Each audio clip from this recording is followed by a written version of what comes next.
After installing Windows 11, many users get stuck on the screen that says, "Let's connect you to a network." Windows won't allow you to continue until you connect to the internet. Fortunately, do not connect to Wi-Fi.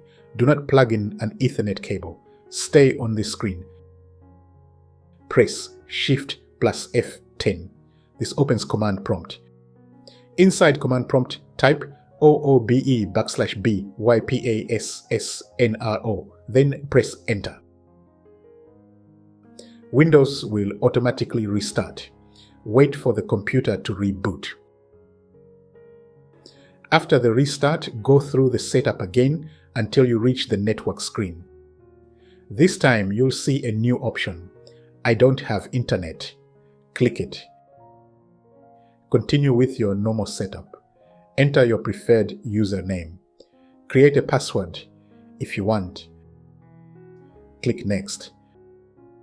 Choose your privacy settings. Click Accept.